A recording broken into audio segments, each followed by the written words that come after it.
Hello, so today we're talking about Batman Red Skies, which is a collection that was just recently published. It consists of Batman stories written between the years of 1985 and 1986, and it caused me to reevaluate a lot of the opinions that I've held about Batman for a long time. And more than that, it has really challenged my understanding of Batman. This is just going to be a short video, nothing too crazy, because honestly, this story collection is nothing crazy. To my knowledge, I don't know if any of these stories have ever been reprinted, or at least they haven't been in circulation recently. And there's a reason for that, which is that they are mostly unremarkable. It feels like a lot of comics nowadays are about huge earth-shattering catastrophes. It feels like every single Batman story published now has to have some kind of grand, huge event. But for the most part, these stories don't feature that, but with the exception of Crisis on Infinite Earths, which was a giant crossover event happening during the time that this title was being published. With that huge major exception, it feels like most of these stories are just kind of decent Batman stories and that's it. Most of these stories don't feature major supervillains. There's a special issue, Batman 400, which features almost Batman's entire rogues gallery. But aside from that, there are only a handful of well-established villains that appear in this set of like 25 issues. The two that I can think of off the top of my head are Two-Face and Hugo Strange,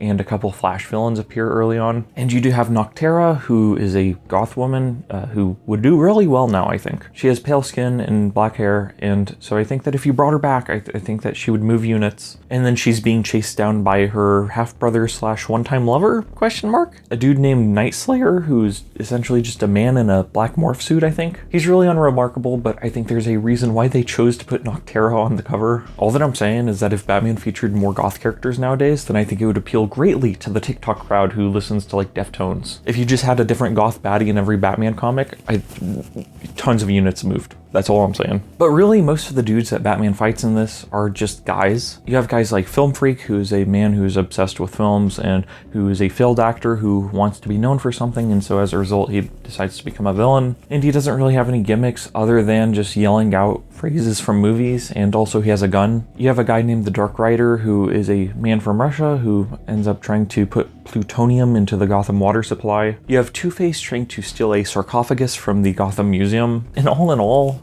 basically all the guys Batman fights are just kind of dudes with gimmicks, or they're just guys. They're not supervillains. And as I'm saying, a lot of them kind of have absurd plots. Two-Face trying to steal an ancient Egyptian death mask is one of the more insane plots that I've seen. And really, I think this set of issues challenged my ideas of what a Batman comic was back in the 80s, because certainly prior to reading this, I had this idea that the 80s were when Batman comics went dark. Because you do have a lot of really noteworthy, great, excellent Batman titles that are very dark from that period. The Dark Knight Returns came out, I think, in 85, 86. Then you have Batman Year One, also written by Frank Miller. Then you have The Killing Joke. You have Death of the Family. You have Arkham Asylum by Grant Morrison and Dave McKean. And so you do have a series of more serious, challenging Batman tales, if you want to describe them as such. But all in all, most of the Batman comics published during this period were still kind of silly. Most of this collection basically depicts Jason Todd as Robin and Catwoman arguing over who should be Batman's partner, which is kind of absurd. And you have Jason Todd calling Batman chum. There's an issue wherein a girl that Jason Todd likes asks him if he wants to smoke weed, and then Batman gives what I think is actually kind of a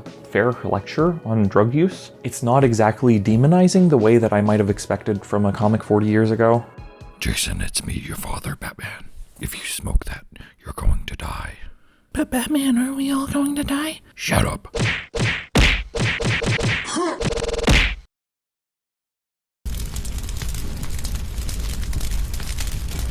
But to me, at least, as someone who, admittedly does not use drugs, it feels like a fair discussion on the topic between Batman and his, 14-year-old Robin? I don't know how old he is. But I do think ultimately these are different Batman comics than the ones being published nowadays, because in it still feels like Batman is a man, and yeah, he is a superhero, he is someone who swings from rooftops, but ultimately he is still a man. It definitely feels like after Grant Morrison's Batman run, and even prior to that, I would argue that it kind of began with like Tower of Babel or something, I don't know. At some point in the 2000s or the 90s or maybe even the 80s, Batman changed from just being a superhero who could be taken out with a gun potentially to this Bat God. It feels like the way he was written changed from him just being a guy in a rubber suit into him being some kind of mythical protagonist almost. And so you have this idea nowadays where it's like Batman can beat anyone with prep time, and in this set of comics he's actually being challenged by dudes with just a revolver. It's one of those things where if you opened up a modern Batman comic and saw him being